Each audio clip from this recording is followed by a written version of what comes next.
tukin sing hi thu ka sai the o kala Amen. Hallelujah. Amen. ka sai du chu nizan maya khan kadong sia tharlam takani puchuan lianai na khian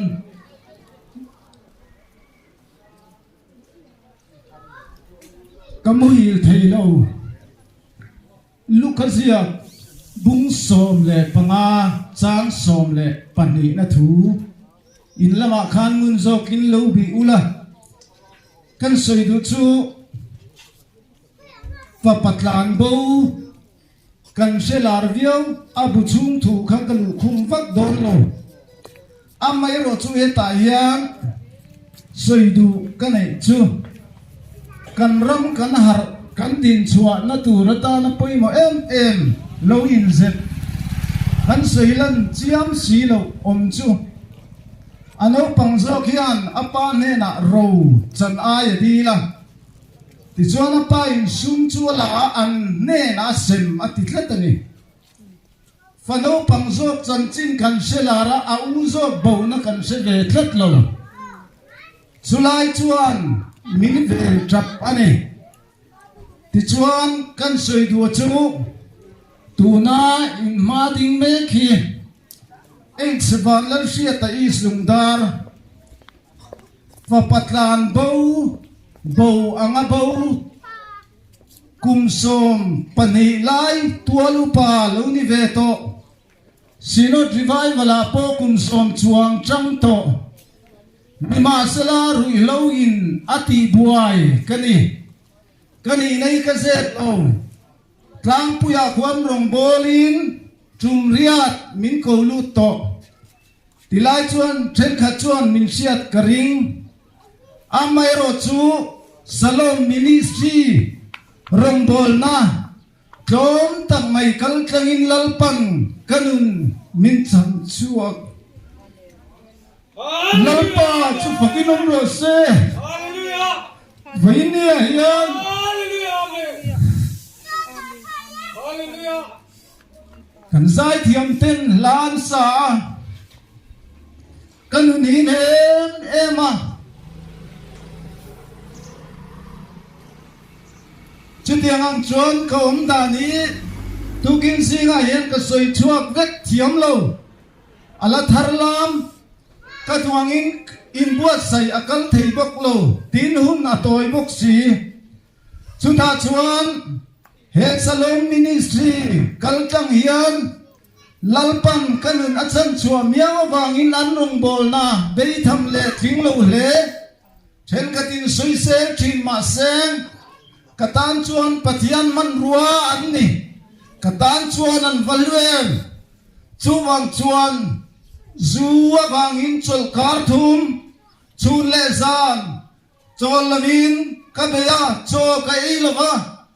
tuna po hian kamui te alapan le luai amoy lo zong ni lo seng ni ma sela lalpa chan chuana ka chang miao ni chu chu aro pui kati fa patlan bo chu bo ne in sia kirle apa in alolo ma chuta chuan beram sebong do thai tam bai atal sak atot le che ka sui du chu kaman moan in se thiam ro u au zo khan eng lo tumri le lam thom ri sia athina uralu tu lo wa inia yan ano pang zo bong na kan chiat la rual hian au zo bong na hi au zo bong na le ano pang zo bong na hi pakhat la ta ka buwa pakhat chu nai ta ka abo hey ni kan ram har na tu rata dalal pan min pe cho hai na lai paro puiro se ko sana rombol na kan chila kan sia ka kan sem sela kan lumawai mai thei nima sele kel tingia rombol tu mai kan ni thei chumi ani awang chuan tu kin zinga hian kathilung akhat ka soi chuak thiam lo kan ram lalpaling kan tikawai lo na cho papa no pang zok chuan lataka ani sumle payakan abauti kan chiang nima sela a uzok ve chu nai taka lo boreng mangai tuin angai dam pe ngai dam ve thai lo ni mangai tui la ve ngoi khi rakha alo ngai tu ve reng lo chumi an yawang chuan tu kin singa hian kan ram kan har na tur kan dam na tur ta na chuan thil dang ani lo politics la ya kan ram hi siam thi ani lo politics level la chuan ka chan chin so tula an siang lung dara tin ka tu khat chol kar le moya kar ma sa moya kanun dan song i ko tang an sianin en ziau song te ko khomin chutiang ang chuan le khan pe khial kanito chuwangin mase kasul na timitan serang chin mase lalpan min ngai dam tat kavalon te lulem nizana kamuthei lo dar thuma kachian pa maming ka phone thowa aron chuka chutiang ang chuan hum limom takan mangani kamu hindo na mase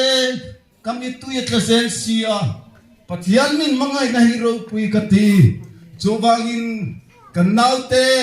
kan sai thiam ten lan sa kanunin choi kang do thin tuna hian ka fapa kum sarimi kanaw no puin alo en kol top mai sikul ni se online class an kala ma se he gi chana karuat lo lalpang fel takin ro ren ka ring tlat san don mai la beinon don mai la kesi wan no pang han beinon don ma se lalpa lam ka chan lo chuan ke chu chian na boya kong to don ani chumi ni wang chuan he salom ministry rong bol na kal tang hian lalpan kanun min choi kang ani ti hi tukin singa hian man mo takin thiam lo takin ka testimony soi ngai khama saber tu inni kum som chuang sino revival speaker lo ni to nima sela tualpa hial po kum som chuang lo tang to kha sual min boy beta chuti rual chul voi ni hian keimanga boy be na lang sar silo fa uzong po nang abu tau